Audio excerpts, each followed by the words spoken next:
ক্বালা রাসূলুল্লাহ সাল্লাল্লাহু আলাইহি ওয়াসাল্লাম ইলবাসু মিন সিয়াবিকুমুল বায়াদ। নবীজি বলেন পোশাকের মধ্যে সাদা পোশাকটা বেশি পরিধান করবা, পোশাকের মধ্যে সাদা পোশাকটা বেশি পরিধান করবা। অন্য পোশাককে আমি নাজায়েজ বলতেছি না, কিন্তু নবীজি বলেন সাদা পোশাক বেশি তোমরা পরিধান করবা। কেন? এটা সর্বোত্তম পোশাক। ওয়াকাফিনু ফিহা মাউতাকুম, আর তোমাদের মৃতদেরকেও সাদা পোশাকে কাফন দিবা। তাহলে বলেন তো, জীবিত যারা, নবী বলেন জীবিতরাও সাদা পোশাক পরে থাকবা, আর তোমাদের মধ্যে যারা মৃত তাদেরকেও সাদা পোশাকে কাফন পরিয়ে কবরে রাখবা। তাহলে জীবিতরা সাদা পোশাক, মৃতরাও সাদা পোশাক। জীবিতরা সাদা পোশাক কেন পরবে? বারবার তাকাবে আর স্মরণ করবে আমার যে কোনো সময় আমার শরীরের উপর চূড়ান্ত সাদা পোশাক উঠতে পারে, যেটা দিয়ে মানুষ আমাকে কবর দিবে। এই জন্য সাদা পোশাকে তাকাবেন আর মরণের কথা স্মরণ হবে যে আমি মারা গেলেও এই কালার দিবে জনগণ আমাকে। এ হলো 11 নাম্বার। 12 নাম্বার, এটা আমার সাথে একটু বলেন। বলেন এমন পোশাক পরাবো না যেই পোশাক অহংকারী বানিয়ে দেয়, অপচয়ের কারণ হয়। তাহলে শিশুকে ছোটবেলা থেকে এমন পোশাক পরাবো না যেই পোশাক অহংকার প্রকাশ পায় আর যেই পোশাক অপচয়ের কারণ হয়, এরকম পোশাক পরাবো না। ক্বালা রাসূলুল্লাহ সাল্লাল্লাহু আলাইহি ওয়াসাল্লাম কুলু ওয়াশরাবু। রাসূলুল্লাহ সাল্লাল্লাহু আলাইহি ওয়াসাল্লাম বলেন তোমরা খাও, তোমরা পান করো। ওয়াতাসাদ্দাকু, তোমরা দান খয়রাত করো। এরপরে নবী বলেন ওয়ালবাসু, তোমরা এমন পোশাক পরিধান করো মা লাম ইউখালিতহু ইসরাফুন আও মাখিলা, এমন পোশাক পরো যেই পোশাকে অপচয় হয় না আর যেই পোশাকে অহংকার প্রকাশ পায় না, এমন পোশাক তোমরা পরিধান করো। আল্লাহুম্মা সাল্লি আলা মুহাম্মাদি ওয়া আলা আলি মুহাম্মাদ কামা সাল্লাইতা আলা ইব্রাহিম ওয়া আলা আলি ইব্রাহিম ইন্নাকা হামিদুম মাজিদ। আল্লাহুম্মা বারিক আলা মুহাম্মাদি ওয়া আলা আলি মুহাম্মাদ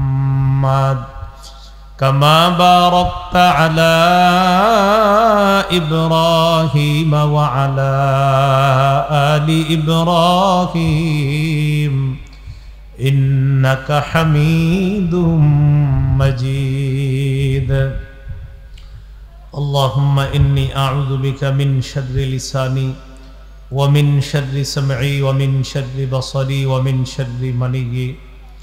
বড়ঘাটুলা ঈদগাহ জামে মসজিদ ও যুব সমাজের উদ্যোগে দিলালপুর বাজিতপুর কিশোরগঞ্জের উদ্যোগে আয়োজিত ইসলামী মহাসম্মেলনের সভাপতি জনাব মোহাম্মদ শাহজাহান মিয়া, সভাপতি বড়ঘাটুলা ঈদগাহ জামে মসজিদ আলহাজ মুফতি আব্দুল আজিজ সদরে মোহতামিম দিলালপুর বাজার মাদ্রাসা, গুরুত্বপূর্ণ আলোচনা করেছেন উস্তাজে মোহতারম হজরত মাওলানা মুফতি সাখাওয়াত হুসাইন রাজি দামাত বরকাতুহুমুল আলিয়া, শেখুল হাদিস আল্লামা আশরাফ আলী হরশপুরি হবিগঞ্জ।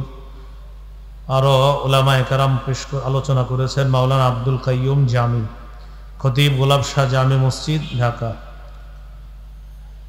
উপস্থিত হজরত উলামায়ে কেরাম, মুসলমান ভাইয়েরা, আল্লাহ তাআলার দরবারে শুকরিয়া আদায় করছি আল্লাহ আমাদেরকে মাহফিলে উপস্থিত হওয়ার তৌফিক দান করেছেন বলি আলহামদুলিল্লাহ। আমি আপনাদের সামনে পবিত্র কোরআনের সূরা নাহালের একটি আয়াতে কারিমা তেলাওয়াত করেছি। রাসূলুল্লাহ সাল্লাল্লাহু আলাইহি সাল্লামের কয়েকটি হাদিস পেশ করেছি। যে আয়াতে কারিমা তেলাওয়াত করেছি এই আয়াতে আল্লাহ তাআলা আদর্শ পরিবার সম্পর্কে আলোচনা করেছেন। একটা পরিবার কিভাবে সূচনা হয়, পরিবারের সন্তান কিভাবে একজন আদর্শ সভ্য মানুষ হবে, কিভাবে তার মধ্যে ইসলামী মূল্যবোধ তৈরি হবে, এই বিষয়ে আলোচনা করা হয়েছে। আল্লাহ তাআলা বলেন, ওয়াল্লাহু জাআলা লাকুম মিন আনফুসিকুম আজওয়াজা, আল্লাহ তোমাদের থেকে তোমাদের স্ত্রীদেরকে বানিয়েছেন।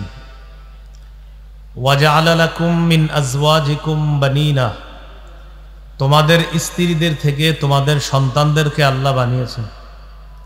বাস্তবতাও এইভাবে, প্রথমে স্বামী স্ত্রীর মাধ্যমে পরিবারের সূচনা হয়, এরপর স্ত্রীর গর্ভ থেকে আল্লাহ তাআলা সন্তানদেরকে দুনিয়াতে নিয়ে আসেন।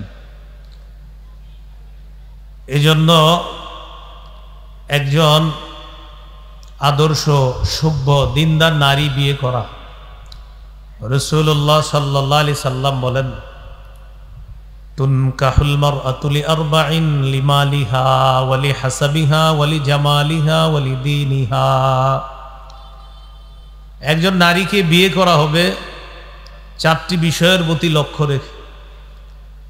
সম্পদ দেখা হবে, বংশ দেখা হবে, সৌন্দর্যতা দেখা হবে, 4 নাম্বার দিনদারিতা দেখা হবে। আমাদের সমাজ প্রথম 3টা দেখে, 4 নাম্বারটা দেখে না। সম্পদ দেখে, বংশ দেখে, সৌন্দর্যতা দেখে, 4 নাম্বার হলো দিনদারিতা। রাসূলুল্লাহ সাল্লাল্লাহু আলাইহি সাল্লাম বলেন, ফাসফার বিদাতিদ্দীনি তারিবাত ইয়াদাক, তুমি দিনদারিতাকে প্রাধান্য দাও। যদি দিনদারিতা প্রাধান্য না দাও, তোমার 2 হাত ধুলোই দূষরিত হোক, তুমি ধ্বংস হও, নাউজুবিল্লাহ। নবী বললেন দিনদারিতা প্রাধান্য দিতে, কিন্তু আমাদের সমাজ প্রাধান্য দেয় মাল, সৌন্দর্য, বংশ। যেটাকে প্রাধান্য দিতে বলছে দিনদারিতা, এটা প্রাধান্য দেয় না। এই জন্য দেখা যায় বিয়ে হতে না হতে 6 মাস না যাইতেই স্বামী স্ত্রীর মাঝে ঝগড়াঝাটি শুরু হয়। কিছুদিন পরে মাদ্রাসায় ফতুয়া বিভাগে উপস্থিত হয় যে এরকম ঘটনা ঘটে গেছে, এখন তালাক হবে কিনা। ওই যে দিনদারিতা প্রাধান্য দেয় নাই, বদ্দিনীর কারণে কিছুদিনের মধ্যেই 2 পরিবারের মধ্যে সমস্যা শুরু হয়ে যায়। এই জন্য দিনদারিতা প্রাধান্য দেওয়া। ছেলের ক্ষেত্রে 2টা বিষয় দেখবেন। রাসূলুল্লাহ সাল্লাল্লাহু আলাইহি সাল্লাম বলেন, মান তারদাউনা দীনাহু ওয়া খুলুকাহ, যে ছেলের দিনদারিতা আর চারিত্রিক বৈশিষ্ট্য তোমাদের পছন্দ হয়, তার কাছে মেয়েরে বিয়ে দিয়ে দিবা। চারিত্রিক বৈশিষ্ট্য ভালো, দিনদারিতা ভালো, তার কাছে মেয়ে বিয়ে দিয়ে দিবা। এইভাবে একটা পরিবারের সূচনা হবে। এরপর তারা পরিবার গঠন করার পর আল্লাহর কাছে একটা সন্তান চাইতেছে তারা। রাসূলুল্লাহ সাল্লাল্লাহু আলাইহি সাল্লাম বলেন, তোমাদের কেউ যখন তার স্ত্রীর কাছে গমন করবে এবং বৈধ পদ্ধতিতে সন্তান কামনা করবে, তখন স্বামী স্ত্রী আল্লাহ প্রদত্ত যে বৈধ একটা নিয়ম পালন করবে, সেটার আগে একটা সুন্নাহ পালন করবে। এই দোয়াটা পড়বে, বিসমিল্লাহি আল্লাহুম্মা জান্নিবিনাশ শায়তান ওয়া জান্নিবিশ শায়তানা মা রাযাকতানা। আল্লাহ আমাদেরকে শয়তান থেকে দূরে রাখেন, আর আমাদেরকে যেই সন্তান দান করবেন, এই সন্তান থেকে শয়তানকে দূরে রাখেন। এই দোয়া করার পর যদি তাদের সন্তান দুনিয়াতে আসে, রাসূলুল্লাহ সাল্লাল্লাহু আলাইহি সাল্লাম বলেন, এই সন্তান দুনিয়াতে আসার পর শয়তান তার কোনো ক্ষতি করতে পারবে না। সন্তান দুনিয়াতে আসলো, আসার পর ছেলে হোক মেয়ে হোক, তার কানে আজান দেওয়া। আমাদের সমাজ ছেলে হইলে আজান দেয়, মেয়ে হইলে আজান দূরের কথা, কাউরে জানায়ও না তার যে মেয়ে হইছে। সূরা নাহলের 58 নম্বর আয়াতে আল্লাহ বলেন, ওয়া ইযা বুশিরা আহাদুহুম বিল উনসা যাল্লা ওয়াজহুহু মুসওয়াদ্দাও ওয়া হুয়া কাযীম। কিছু মানুষ আছে, তাদেরকে যখন কন্যা সন্তানের সুসংবাদ দেওয়া হয়, তখন তাদের চেহারা কালো হয়ে যায় এবং কপাল কুঁচকায়। কন্যা হইল কেন, এই জন্য চেহারা কালো। ছেলে হইলে খুশি হয়, মেয়ে হইলে চেহারা কালো হয়ে যায়। কিন্তু মনে রাখতে হবে, ছেলে হোক মেয়ে হোক, আজান দিতে হবে। আবু দাউদের হাদিস, 5105 নম্বর হাদিস, ওবায়দুল্লাহ ইবনে আবি রাফে থেকে বর্ণনা। তিনি বলেন, সামিআতু রাসূলুল্লাহি সাল্লাল্লাহু আলাইহি ওয়াসাল্লাম আযানা ফি উযুনিল হাসান ইবনে আলী হিনা ওয়ালাদাতহু ফাতিমাতু বিস-সালাহ।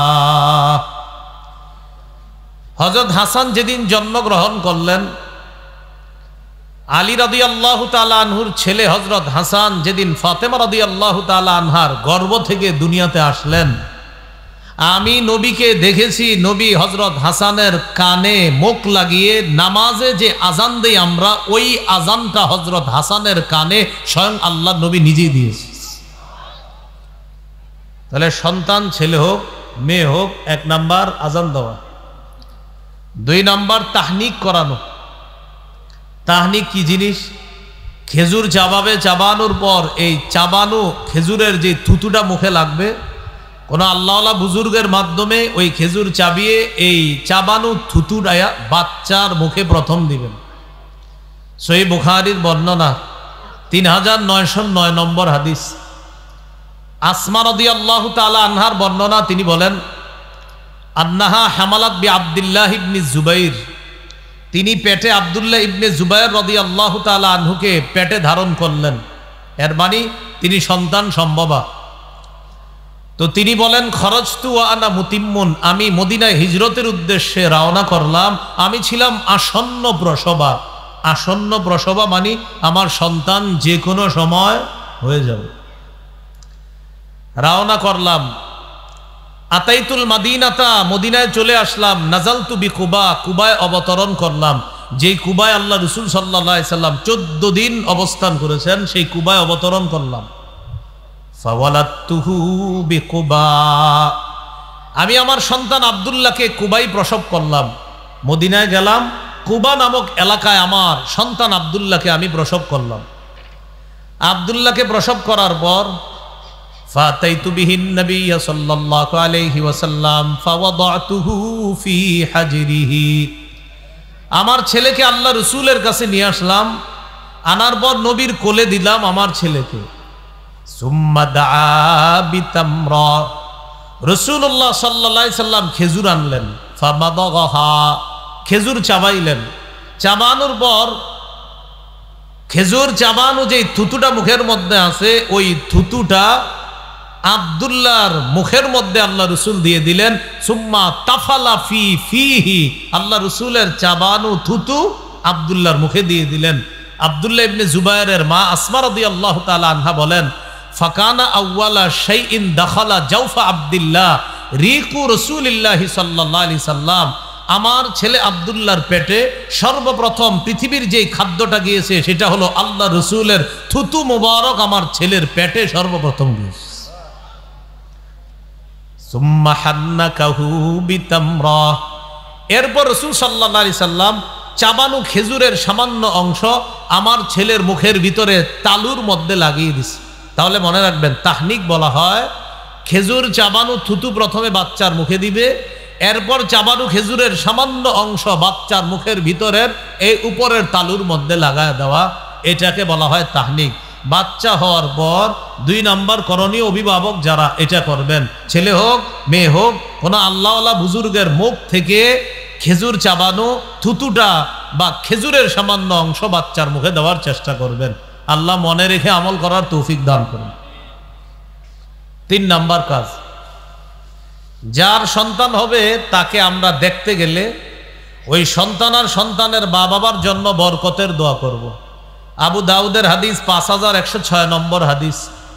আয়েশা সিদ্দিকা রাদিয়াল্লাহু তাআলা আনহার বর্ণনা, তিনি বলেন, কানা রাসূলুল্লাহ সাল্লাল্লাহু আলাইহি ওয়াসাল্লাম ইউতা বিস-সিবয়ান ফায়াদউ লাহুম বিল বারাকাহ, রাসূলুল্লাহ সাল্লাল্লাহু আলাইহি সাল্লামের কাছে নবজাতক শিশুদেরকে, বাচ্চাদেরকে আনা হতো, আল্লাহ রাসূল তাদের জন্য বরকতের দোয়া করতেন। এই এলাকার কারো সন্তান হওয়ার পর এই পাশে মাদ্রাসা আছে, এখানে নিয়ে আসবেন, শাইখুল হাদিস মুহাদ্দিস মুফতি সাহেবের কাছে দোয়া চাইবেন, হুজুর নতুন সন্তান, দোয়া করে দেন। ওই আলেম হুজুর বা আমরা তার জন্য এইভাবে দোয়া করব। প্রথমে আরবিটা শিখি, পরে আমি বাংলাটা বলে দিচ্ছি, আমার সাথে সবাই বলেন, জাআলাহুল্লাহু, বলেন, মুবারাকান আলাইকা ওয়া আলা উম্মতি মুহাম্মাদিন সাল্লাল্লাহু আলাইহি ওয়াসাল্লাম।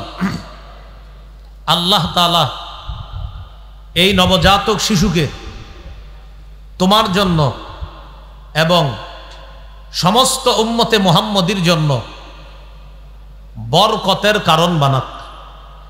এই দোয়াটা নবজাতকের জন্য করা, তার বাবার জন্য করা। তোমার যে নবজাতক শিশু দুনিয়াতে আসছে, আল্লাহ তাআলা তোমার এই সন্তানকে তোমার জন্য আর গোটা উম্মতে মুহাম্মদীর জন্য যেন আল্লাহ বরকত বানায় দেয়। এই দোয়াটা আমরা যারা নবজাতককে দেখব তারা এই দোয়াটা করব। এটা হলো 3 নাম্বার কাজ।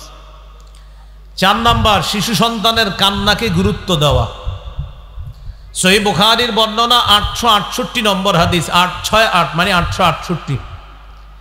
এই হাদিসের মধ্যে আসছে রাসূলুল্লাহ সাল্লাল্লাহু আলাইহি সাল্লাম বলেন, ইন্নী লাআকুমু ইলাস সালাহ ফাউরিদু আন উতাওবিলা ফিহা ফাআতাজাওয়াজু ফিহা ফাআসমাউ বুকা আস-সাবিয়্যি ফাআতাজাওয়াজু ফিহা কারাহিয়াতান আন আশুক্কা আলা উম্মিহি। রাসূলুল্লাহ সাল্লাল্লাহু আলাইহি সাল্লাম বলেন, আমি নামাজে দাঁড়াই, নামাজে দাঁড়ানোর পর লম্বা কেরাত পড়ার নিয়ত করি। ফাসমাউ বুকা আস-সাবিয়্যি, নামাজে আমি দাঁড়ানোর পর যখন লম্বা কেরাত পড়ার নিয়ত করি, তখন যদি কোনো শিশুর কান্নার আওয়াজ শুনি, আমি তাড়াতাড়ি কেরাত সংক্ষিপ্ত করি। কেন?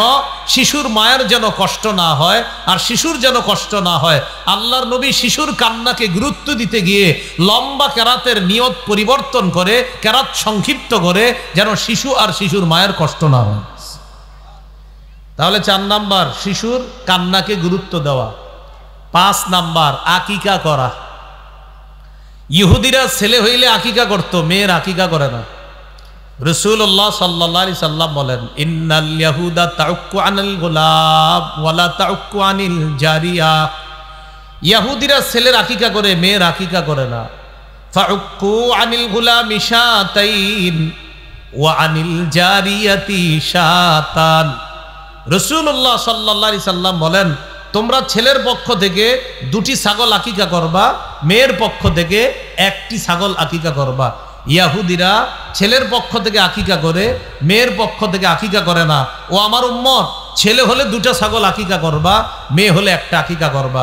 মাসালা মনে রাখা, ছেলের পক্ষ থেকে যদি 1টি ছাগল আকিকা করা হয় তাও আদায় হয়ে যাবে। কোনো সামর্থ্যের অভাব বা কোনো কারণে যদি 1টা ছাগল ছেলের পক্ষ থেকে আকিকা করা হয় তাও আদায় হয়ে যাবে। রাসূলুল্লাহ সাল্লাল্লাহু আলাইহি সাল্লাম তার নাতি হাসান রাদিয়াল্লাহু তাআলা আনহুর পক্ষ থেকে 1টি ছাগল আকিকা করেছিলেন। এখান থেকে বোঝা যায় 1টি ছাগল আকিকা করলেও ছেলের আকিকা হয়ে যাবে। 7ম দিনে আকিকা করার চেষ্টা করা। নাসাইর বর্ণনা 4220 নম্বর হাদিস।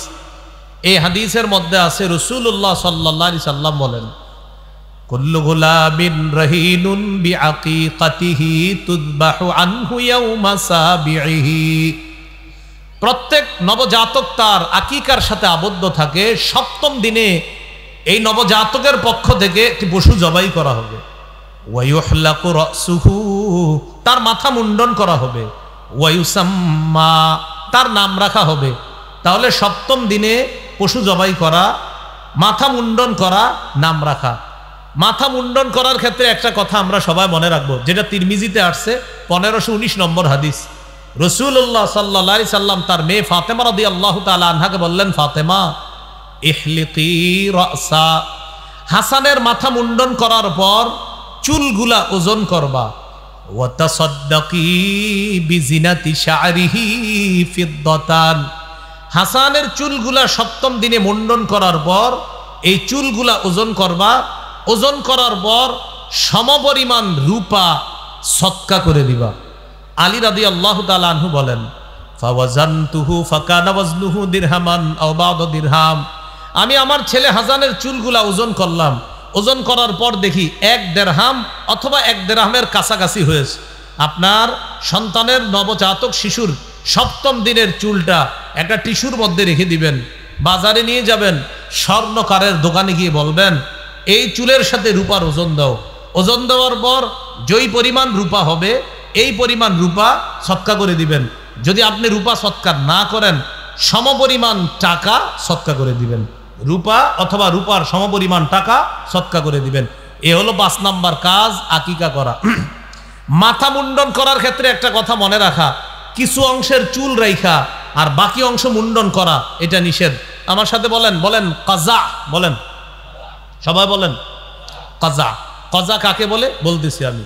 নাহা রাসূলুল্লাহ সাল্লাল্লাহু আলাইহি ওয়াসাল্লাম আনিল কাজা, রাসূলুল্লাহ সাল্লাল্লাহু আলাইহি সাল্লাম কাজা করতে নিষেধ করেছেন। কাজা কি জিনিস? নবী বলেন আইয়ুহলাকা রাসুহু মাকানুন ওয়া ইউতরাকা মাকান, কিছু অংশের চুল রাখা আর কিছু অংশ মুন্ডন করা, এটাকে বলা হয় কাজা।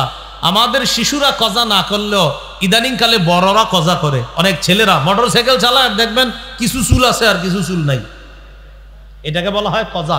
এটা নিষেধ, এটা করা যাবে না। কেমন দেখা যায়, হ্যাঁ, চুল কিছু রাখে আর চুল নাই কোথায় জানে, এই কাজা করা নিষেধ। তাহলে 5 নাম্বার আকিকা করা। 6 নাম্বার সুন্দর নাম রাখা, এটা গুরুত্বপূর্ণ বিষয়। আন্দাজি খালি নাম রেখে দিয়েন না, আলেমদের সাথে পরামর্শ করে নাম রাখবেন। আব্দুল্লাহ ইবনে আব্বাস রাদিয়াল্লাহু তাআলা আনহুমার বর্ণনা, তিনি বলেন সাহাবায়ে কেরাম রাসূলুল্লাহ সাল্লাল্লাহু আলাইহি সাল্লামকে জিজ্ঞাসা করলেন, কদ আলিমনা হাক্কাল ওয়ালিদি ফামা হাক্কুল ওয়ালাদি ইয়া রাসূলুল্লাহ। ওগো আল্লাহর রাসূল, আমরা পিতা মাতার হক জানি, ছেলেমেয়ের হক কি আপনার কাছে জানতে চাই। পিতামাতার হক তো অনেক ওয়াজ জানি আমরা, কিন্তু ছেলেমেয়ের হক কি একটা বাবার জন্য এটা জানতে চাই। ফাকালা রাসূলুল্লাহ সাল্লাল্লাহু আলাইহি ওয়াসাল্লাম আইয়ুহসিনা ইসমা ওয়া ইউহসিনা আদাবা। একটা নবজাতক তার বাবা মায়ের কাছে পাওনা, এই নবজাতকের সুন্দর নাম রাখবে আর তাকে সুন্দর শিষ্টাচার শিক্ষা দিয়ে তাকে বড় করবে। এটা একজন শিশু তার মা বাবার কাছে পাওনা। যারা ছোটবেলা থেকে তাকে জিন্সের প্যান্ট পরান আর শার্ট পরান, একটা বাচ্চা মেয়েকে আপনি প্যান্ট পরালেন আর শার্ট পরালেন, এটা কি আপনার সন্তান আপনার কাছে পাওনা? বলেন সবাই। জিনা আসতে হয়েছে, বলেন সবাই। যারা পরান তারাও বলেন, এটা কি আপনার কাছে পাওনা? নবী বলছে শিষ্টাচার শিক্ষা দেওয়া, এটা পাওনা। সুন্দর নাম কেন রাখবেন, একটা হাদিস শুনলে বিষয়টা বুঝে আসবে। আগে আমার সাথে বলেন, বলেন হাজনুন, অর্থ দুঃখ। বলেন তো হাজনুন অর্থ কি? এক ব্যক্তির নাম হাজনুন। সহিহ বুখারী 6193 নম্বর হাদিস। সহিহ বুখারী 6193 নম্বর হাদিস। সাঈদ ইবনুল মুসাইয়্যিব রাহমাতুল্লাহি আলাইহি, তার দাদার নাম হাজনুন, অনেক বড় আলেম, অনেক বড় তাবি। তিনি বলেন আমার দাদা হাজনুন কাদিমা আলা রাসূলিল্লাহ সাল্লাল্লাহু আলাইহি সাল্লাম, আমার দাদা হাজনুন মানে দুঃখ, নবীজির কাছে গেছে। আমার দাদার নাম হাজনুন, আমার দাদা নবীজির কাছে গেছে। যাওয়ার পর রাসূলুল্লাহ সাল্লাল্লাহু আলাইহি সাল্লাম আমার দাদাকে জিজ্ঞাসা করলেন, মাসমুকা, তোমার নাম কি? আমার দাদা বললেন হাজনুন, আমার নাম দুঃখ, মানে হাজনুন মানে দুঃখ। নবীজি বললেন না না, লা বাল আনতা সাহলুন, তুমি সাহলুন, তুমি সহজ, তুমি ভালো। কি নাম রাখছো? দুঃখ, নাম পাল্টাও। ওই ব্যক্তি জবাব দিলেন, মা আনা বিমুগাইরিন ইসমান সাম্মানি আবি, আমার আব্বা আমার যেই নাম রাখছে এই নাম আমি পরিবর্তন করব না। আমাদের সমাজে এমন মানুষ আছে, একটা আজাইরা নাম রাখে, আলেম ওলামারা যদি বলে ভাই এই নাম রাখেন না, না আব্বার দাদা রাখছে, এটা পাল্টাইতে পারবো না। তো নবীজি বললেন তোমার নাম কি? কয় হাজনুন মানে দুঃখ। নবীজি বললেন না, কি দুঃখ, সাহলুন নাম রাখো। তিনি বললেন আমি আমার আব্বার নাম পাল্টাতে পারবো না। নাম পাল্টান নাই। না পাল্টানোর কারণে সাঈদ ইবনুল মুসাইয়্যিব তিনি বলেন ফামা জালাতিল হুজুনাতু ফিনা বাদু, আমার দাদা নাম না পাল্টানোর কারণে আমাদের বংশে সদা সর্বদা দুঃখ লেগেই থাকতো, দুঃখ লেগেই থাকতো। নবী বলছিলেন নামটা পাল্টাও, পাল্টায় না। আমার দাদার নামের এই প্রভাব পরবর্তী প্রজন্ম ভোগ করতে হয়েছে, আমাদের বংশে খালি দুঃখ লেগে থাকতো। তাহলে বোঝা গেল নামের প্রভাব আছে। নামের কি আছে? প্রভাব। এই যে দেখেন নামের প্রভাব আছে। নবী বললেন কি নাম? দুঃখ। তোর নাম পাল্টাও, পাল্টায় নাই। বংশে সারা জীবন দুঃখ লেগেছিল, এই জন্য সুন্দর নাম রাখা 6 নাম্বার। 7 নাম্বার উপনামে শিশুকে ডাকা। উপনাম কাকে বলে? আবুল কাসেম, আবু উমাইর, এগুলারে বলে উপনাম। তো এগুলো একটা সুন্নাহ, কিন্তু আমাদের দেশে এই সুন্নাহগুলা পালন হয় না। আবু দাউদের হাদিস, রাসূলুল্লাহ সাল্লাল্লাহু আলাইহি সাল্লামের সাহাবী আনাস রাদিয়াল্লাহু তাআলা আনহু বলেন আমার একটা ছোট ভাই আছে, তার নাম হলো আবু উমাইর, তার উপনাম ইউকান্না আবা উমাইর, আমার ছোট ভাইয়ের উপনাম হলো আবু উমাইর। আবু দাউদে হাদিসটা আছে 1162 নম্বর হাদিস। ওয়া কানা লাহু নুগরুন, আমার ছোট ভাইয়ের একটা পাখি ছিল, ছোট্ট পাখি। ফামাতা নুগরুহু, আমার ভাইয়ের ছোট পাখিটা মারা গেছে। রাসূলুল্লাহ সাল্লাল্লাহু আলাইহি সাল্লাম আমাদের বাসায় আসলেন, আসার পর দেখে তার মনটা খারাপ। কার? আমার ছোট ভাইয়ের মনটা খারাপ। তার নাম আবু উমায়ের, মানে তার উপনাম আবু উমায়ের। নবীজি যখন তাকে দেখলেন রাআহু হাজিনান, সে ব্যথিত, তার মন খারাপ। নবীজি বললেন কি ব্যাপার, তার কি হয়েছে, মন খারাপ কেন? তো বলা হলো হুজুর মাতা নুগরুন, তার যে ছোট্ট পাখিটা ছিল এই পাখিটা মারা গেছে। فقال رسول الله صلى الله عليه وسلم يا أبا عمير ما فعل النغير, ও আবু উমাইর, নুগাইর কি করলো, নুগাইরের কি হলো? নুগাইর মানে ছোট্ট পাখি। নবী নামটা মিলায়া বললেন, দেখেন, ইয়া আবা উমাইর মা ফালান নুগাইর, কি সুন্দরভাবে মিলায়া বলছে। কেন? ওই শিশুটাকে হাসানোর চেষ্টা করলেন, মন খারাপ, পাখি মারা গেছে তো, তাই নবীজি বললেন ও আবু উমাইর মা ফালান নুগাইর, নুগাইর কি করছে, নুগাইরের কি হয়েছে, এটা বইলা তাকে একটু সান্ত্বনা দেওয়ার চেষ্টা করছে। এখানে দেখেন উপনাম আবু উমায়ের, এই উপনামে শিশুকে ডাকা এটাও শিশুর একটা অধিকার। 8 নাম্বার, শিশু বারবার পড়ে গেলে তাকে বারবার পড়তে দিবেন না, কোলে নিবেন। এত বড় পইরা তার হাঁটুতে ব্যথা পাইতে পারে, এই বারবার পড়ে যাওয়ার কারণে হাঁটুতে ব্যথা পেলে সে কষ্ট পাবে, এই জন্য বারবার পড়তে দিয়েন না। আপনি ওরে হাঁটা শিখাইতেছেন, তো এত দূর থেকে বলছেন আব্বু আসো, হাঁটতে হাঁটতে আসো, আম্মু আসো, তো এত দূর থেকে আসতে আসতে সে বারবার পড়ে যায়। এইভাবে কষ্ট না দেওয়া, মোটামুটি একটা রেঞ্জের মধ্যে রেখা হাঁটা শিখানো। অনেক সময় শিশুরা হাঁটা শিখার পর কি করে, কিছু হাইটা আবার পরে, আবার হাঁটে আবার পরে, এক্ষেত্রেও লক্ষ্য রাখা। নবীজি সাল্লাল্লাহু আলাইহি সাল্লাম ভাষণ দিতেছে মসজিদে, খুতবা দিতেছে জুমার দিন। হাসান হুসাইন মসজিদে আসছে, ফায়াসুরানি ওয়া ইয়াকুমান, হাসান হুসাইন বারবার পড়ে যায় আবার দাঁড়ায়, আবার পড়ে যায় আবার দাঁড়ায়। নবী খুতবা বন্ধ করে আখজাহুমা, নাতি দুইজনকে জড়ায়া ধরলেন। দুইজনকে জড়ায়া ধরার পর আল্লাহ রাসূল সাল্লাল্লাহু আলাইহি সাল্লাম সাইদা বিহিমাল মিম্বার, দুই নাতিকে কোলে নিয়ে মিম্বরে গিয়ে বাকি খুতবা শেষ করছে। এখান থেকে কি বোঝা যায়, হাঁটা শিখার পর একটু খেয়াল রাখা, যেন বেশি পড়ে না যায়। হাঁটতেছে পড়তেছে, হাঁটতেছে পড়তেছে, বেশি পড়তে দিয়েন না, ব্যথা পাইতে পারে। আল্লাহ রাসূল সাল্লাল্লাহু আলাইহি সাল্লাম নাতি দুইজনকে দেখতেছে, ওরা খালি বারবার হাঁটে পড়ে, হাঁটে পড়ে। নবীজি খুতবা বন্ধ করে তাদেরকে কোলে নিয়ে বাকি খুতবা ওই অবস্থা আল্লাহ রাসূল শেষ করছে। এই হলো 8 নাম্বার। 9 নাম্বার, সুন্দর পোশাকে অভ্যস্ত করা, কালারটা যাতে সুন্দর হয়, আজাইরা উল্টা পাল্টা কালার যেন না হয়। আব্দুল্লাহ ইবনে আমর রাদিয়াল্লাহু তাআলা আনহুমার বর্ণনা, তিনি বলেন রাআহু রাসূলুল্লাহ সাল্লাল্লাহু আলাইহি ওয়াসাল্লাম ওয়া আলাইহি সাওবানি মুআসফারান, আল্লাহ রাসূল তার সাহাবী আব্দুল্লাহ ইবনে আমরকে দেখলেন, তার শরীরের মধ্যে দুটি কুসুম রঙের কাপড়। কি রঙের? কুসুম রং। ফাকালা রাসূলুল্লাহ সাল্লাল্লাহু আলাইহি ওয়াসাল্লাম হাযিহি সিয়াবুল কুফার ফালা তালবাসহা, নবী বললেন এগুলা কাফেরদের পোশাক, হলো এগুলা আর পরবা না। কুসুম রঙের পোশাক দেখে বললেন এগুলা কাফেরদের পোশাক, এগুলা পরবা না। তাহলে কি শিখলাম? সন্তানের পোশাক নির্বাচনে কালারটাও গুরুত্বপূর্ণ, ঠিক না?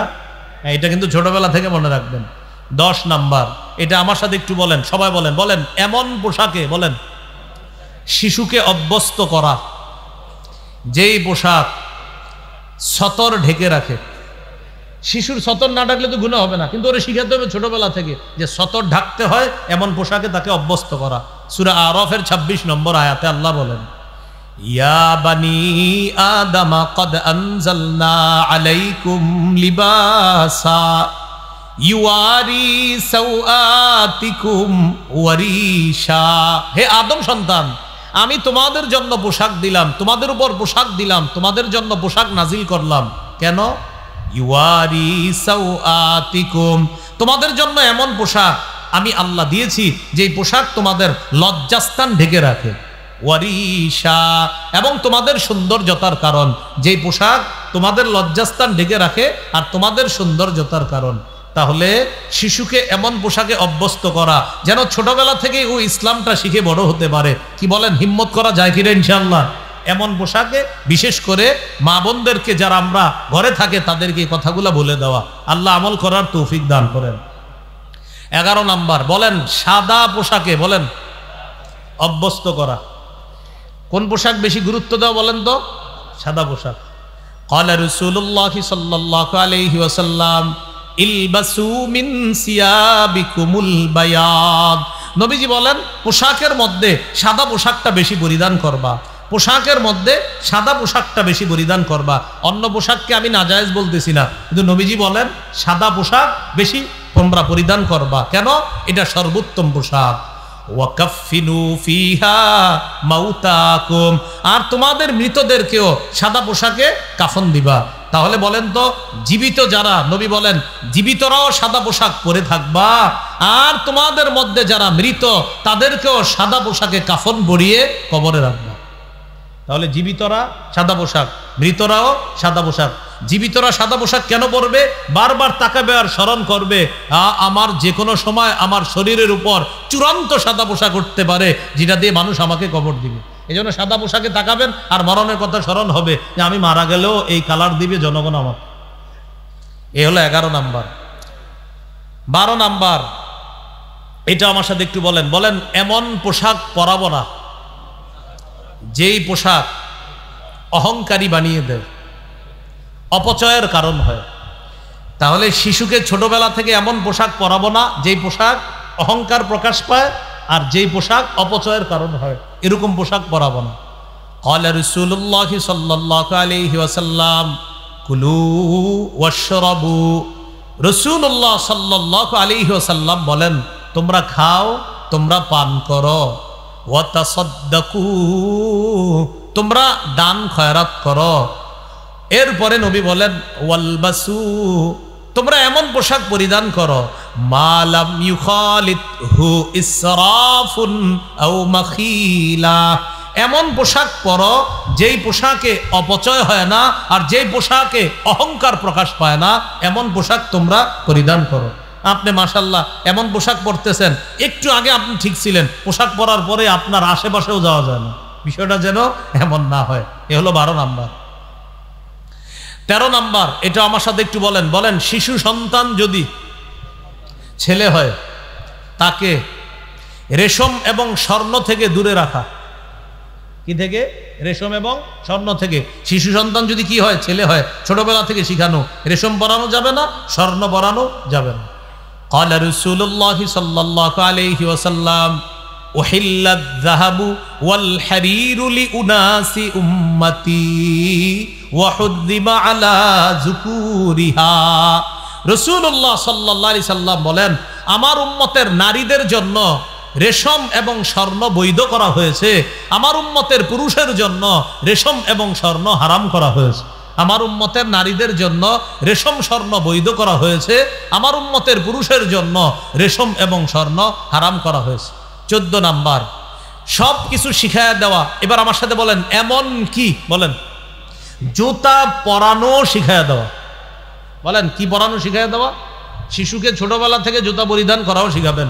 মাঝে মাঝে দেখবেন শিশু এক পায়ে জুতা পরে আরেক পায়ে পরে না, না এটা দিবেন না, ওরে 2 পায়ে জুতা পরাবেন। জুতা না পরলে 1 পায়েও পরাবেন না, পরালে 2 পায়ে পরাবেন। ক্বালা রাসূলুল্লাহ সাল্লাল্লাহু আলাইহি ওয়াসাল্লাম লা তামশি ফি নালিন ওয়াহিদ।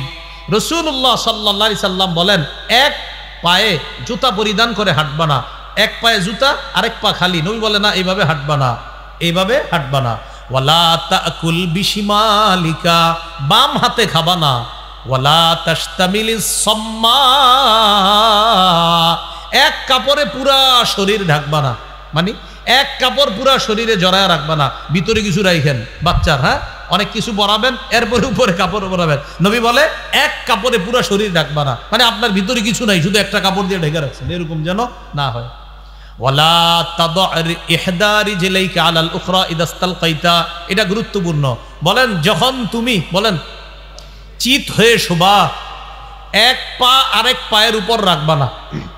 হ্যাঁ, এভাবে চিত হয়ে শুয়া পা একটা দাঁড় করা, এক পা আরেক পায়ের উপর রেখে এইভাবে ঝুলাইতে থাকে। নবীজি বলে না, ওয়ালা তাদা ইহদা রিজলাইকা আলাল উখরা ইদা ইসতালকাইতা, যখন চিত হয়ে শোবা এক পা আরেক পায়ের উপর রাখবা না।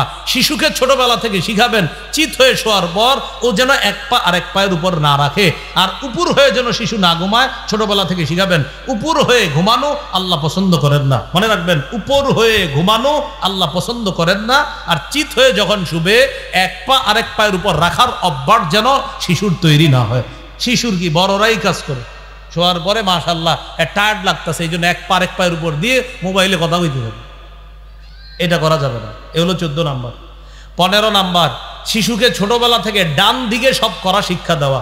বুখারীর বর্ণনা 168 নম্বর হাদিস, রাসূলুল্লাহ সাল্লাল্লাহু আলাইহি ওয়াসাল্লামের সব কাজ ছিল ডান দিক থেকে। আয়েশা সিদ্দিকা রাদিয়াল্লাহু তাআলা আনহার বর্ণনা, তিনি বলেন, কানা রাসূলুল্লাহ সাল্লাল্লাহু আলাইহি ওয়াসাল্লাম ইউজিবুহু তায়াম্মুনু ফিত তানাউলি। আল্লাহ রসুল জুতা পরিধান করতেন, আগে ডান পায়ে জুতা পরতেন। ওয়াত তারাজ্জুলি, চিরুনি দিয়ে মাথা যখন আশ্রাইতেন, চুল আশ্রানোর সময় আগে ডান দিকে করতেন। এরপরে ওয়াতুহুরিহি, পবিত্রতা অর্জন করার সময়, ওযু করার সময় আগে ডান দিক থেকে শুরু করতেন। ওয়াফি শাআনিহি কুল্লিহি, আম্মাজান বলেন শুধু তাই না, নবী জীবনের সব কাজ তিনি ডান দিক থেকে করতেন, আর আল্লাহ ডান দিক থেকে করা পছন্দ করেন। সুবহানাল্লাহ। এ হলো 15 নাম্বার। 16 নাম্বার, এটা একটু বলতে হবে, বলেন শিশুকে তাওহীদের শিক্ষা দেওয়া। বলেন তো প্রিয় ভাইয়ারা, কিসের শিক্ষা দেওয়া? তাওহীদের শিক্ষা দেওয়া। তাওহীদের শিক্ষা ছোটবেলা থেকে দিতে হবে। ও বুঝুক আর না বুঝুক, প্রথমে ওর মাথায় ঢুকায়া দেন আল্লাহ ছাড়া কোনো ইলাহ নাই, তুমি যেখানে থাকো আল্লাহকে স্মরণ করবা, এটা আগে ওরে তোতা পাখির মতো মুখস্থ করান, বুঝজ্ঞান হওয়ার পর বুঝাইয়া দিবেন। তিরমিজির হাদিস 2516 নম্বর হাদিস, আব্দুল্লাহ ইবনে আব্বাস রাদিয়াল্লাহু তাআলা আনহুমাকে আল্লাহ রাসূল সাল্লাল্লাহু আলাইহি সাল্লাম বলেন, ইয়া গুলাম উআল্লিমুকা কালিমাত, হে বালক, আমি তোমাকে কিছু বাক্য শিখিয়ে দিচ্ছি, তুমি বাক্যগুলো মুখস্থ রাখবা। ইহফাজিল্লাহ ইয়াহফাজকা, তুমি আল্লাহর বিধিবিধানগুলা সদা সর্বদা রক্ষা করবা, আল্লাহ তোমাকে রক্ষা করবে। সুবহানাল্লাহ।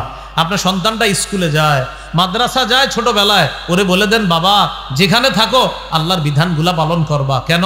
নবী বলেন, ইহফাজিল্লাহ তাজিদহু তুজাহাকা, তুমি আল্লাহর বিধিবিধানগুলা পালনের প্রতি লক্ষ্য রাখবা, তুমি বিপদে আপদে আল্লাহকে সামনে পাইবা, আল্লাহকে সাহায্যকারী হিসাবে পাইবা। ছেলে স্কুলে যাক, ছেলে মাদ্রাসায় যাক, মেয়ে স্কুলে যাক, মাদ্রাসায় যাক, যাওয়ার সময় বলে দিবেন, তুমি যেখানে থাকো সেখানে নামাজের সময় হয়, নামাজটা আদায় করে নাও, হাজারো ব্যস্ততার মাঝে নামাজের কথাটা যেন তুমি ভুলে না যাও। এই শিক্ষা শৈশব থেকে সন্তানকে দেওয়া। মনে থাকবেন ইনশাআল্লাহ। তো রাসূলুল্লাহ সাল্লাল্লাহু আলাইহি সাল্লাম বলেন, শোনো তুমি, লাউ আন্নাল উম্মাতা ইজতামাআত আলা আইয়ানফাউকা লাম ইয়ানফাউকা ইল্লা বিশাইইন ক্বাদ কাতাবাহুল্লাহু লাক, সারা পৃথিবীর সবাই যদি একত্রিত হয় তোমার উপকার করার জন্য, ততটুকু উপকার করতে পারবে যতটুকু আল্লাহ তোমার জন্য লিখে রাখছে। ওয়ালাউ আন্নাল উম্মাতা ইজতামাউ আলা আইয়াদুররুকা লাম ইয়াদুররুকা ইল্লা বিশাইইন ক্বাদ কাতাবাহুল্লাহু আলাইক, সারা পৃথিবীর সবাই মিলেও যদি তোমার ক্ষতি করার চেষ্টা করে, ততটুকু পারবে যতটুকু আল্লাহ লিখেছে, এর চেয়ে বেশি ক্ষতি করতে পারবে না। এটা শিখান সন্তানকে, সারা পৃথিবী মিলেও তোমার উপকার ততটুকু পারবে করতে যতটুকু আল্লাহ চায়, সারা পৃথিবী তোমার ক্ষতি ততটুকু করতে পারবে যতটুকু আল্লাহ চায়। এটা সন্তানকে শিক্ষা দেন ছোটবেলা থেকে। 17 নাম্বার, ইমানি তরবিয়ত শিক্ষা দেওয়া। এবার আমার সাথে বলেন শ্রেষ্ঠ তরবিয়ত, বলেন নামাজের শিক্ষা। আবার বলেন শ্রেষ্ঠ তরবিয়ত কিসের শিক্ষা? নামাজের শিক্ষা। ওরে ছোটবেলা থেকে বুঝান, বাবা মা সারা পৃথিবীতে যা করো একটা কাজ কখনো ভুলবা না, নামাজ পড়া। ও যেন ছোটবেলা থেকে এটা মুখস্থ করে, বুঝজ্ঞান হওয়ার পর বুঝবে যে নামাজ আমাকে শিখাইছে আমার আব্বা আম্মা, যে কোনো অবস্থাতে এটা ছাড়া যাবে না। এই জন্য রাসূলুল্লাহ সাল্লাল্লাহু আলাইহি সাল্লাম বলেন, মুরু আওলাদাকুম বিস-সালাত ওয়া হুম আবনাউ 7 সিনিনা, তোমরা তোমাদের সন্তানদেরকে নামাজের আদেশ করো যখন তাদের বয়স হয় 7। ওয়াদরিবুহুম আলাইহা ওয়া হুম আবনাউ 10 সিনিনা, যখন তাদের বয়স 10 বছর হয় তখন তাদেরকে তোমরা নামাজের জন্য প্রয়োজনে মৃদু আঘাত করো।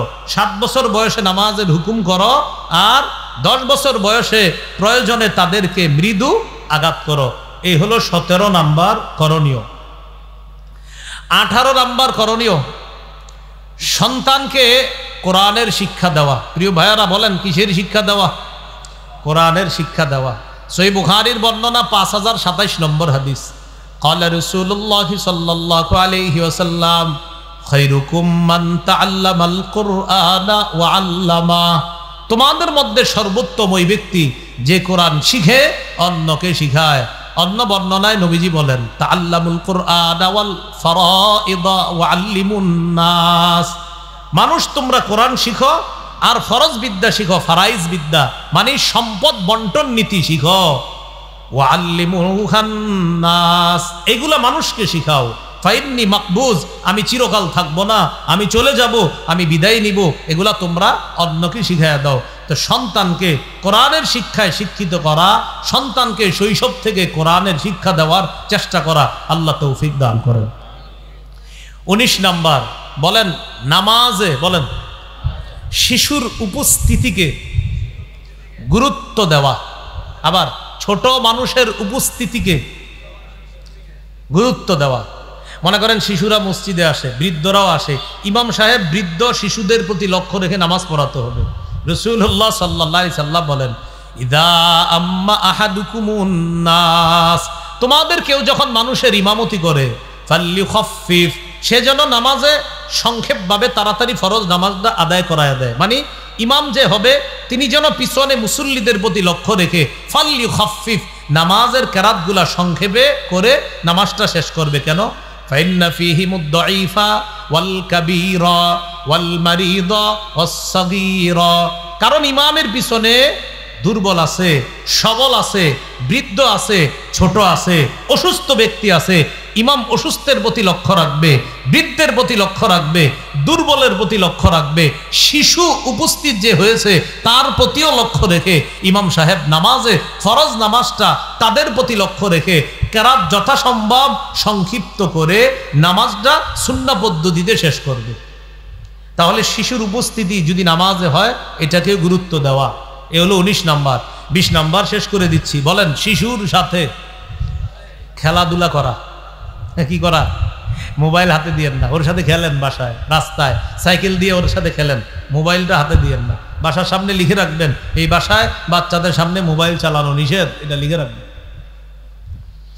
ইবনে মাজার হাদিস, আল্লাহ রাসূল সাল্লাল্লাহু আলাইহি সাল্লাম মেহমান হয়ে এক জায়গায় যাইতেছে, রাস্তায় যাওয়ার সময় দেখে মদিনার এক গলিতে হযরত হুসাইন খেলতেছে। সুবহানাল্লাহ, কে খেলতেছে?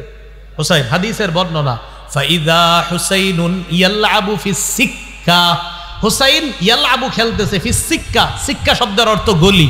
বলেন সিক্কা অর্থ কি? গলি। তো হযরত হুসাইন রাদিয়াল্লাহু তাআলা ছোট মানুষ ওই গলিতে খেলতেছে। যখন নবীজি তার নাতিকে দেখছে খেলতেছে, নবীজি কি করলেন? ফাতাকাদ্দামা, তাড়াতাড়ি সবার সামনে গিয়ে হুসাইনের কাছে গেছে। যাওয়ার পর নবীজি খালি তারে ধরার চেষ্টা করতেছে। আমরা খেলি না এরকম বাচ্চাদের সাথে, ওরে ধরার চেষ্টা করি। আল্লাহ রসুল ঠিক হযরত হুসাইনকে ধরার চেষ্টা করতেছে। হাদিসে আছে হুসাইন কি করা শুরু করলেন? ওয়াফিরুহা হুনা ওয়াফিরুহা হুনা, কয় হুসাইন খালি পালায়, একবার এদিকে পালায় একবার এদিকে পালায়, আর আল্লাহর নবীও চারদিকে খালি তারে ধরতে চায়। সুবহানাল্লাহ। ওয়ায়ুদাহিকুহু, আল্লাহ রসুল খালি হাসাইতেছে, নিজেও হাসতেছে, হুসাইনকেও হাসাইতেছে। হুসাইন হাসি দিয়ে একবার এদিকে পালায়, আরেকবার আরেক দিকে পালায়। তো নবীজিও তার নাতির সাথে এইভাবে হুসাইন রাদিয়াল্লাহু তাআলা আনহুর সাথে হাসতেছে আর নাতিকে ধরার চেষ্টা করতেছে। এক পর্যায়ে নাতিকে আল্লাহ রসুল আখাযাহু, ধরে ফেললেন। ধরে আল্লাহ রসুল তার নাতিকে চুমা দিলেন। তাহলে শিশুর সাথে খেলা। আল্লাহ রসুল সাল্লাল্লাহু আলাইহি সাল্লাম মদিনার গলিতে যখন তার নাতিকে দেখলেন যে তার নাতি খেলতেছে, নবীজিও তাড়াতাড়ি সামনে গেলেন, তার নাতিকে ধরার চেষ্টা করতেছে। রাসূলুল্লাহ সাল্লাল্লাহু আলাইহি সাল্লামকে দেখা নাতি হুসাইন রাদিয়াল্লাহু তাআলা আনহু একবার এদিকে দৌড়ায় আরেকবার ওদিকে দৌড়ায়। নবীজিও এইভাবে দৌড়াইতে দৌড়াইতে নাতিকে ধরে ফেলছে। এইভাবে বাচ্চার সাথে খেলাধুলা করা। কয়টা বললাম? 20টা বললাম। কয়টা?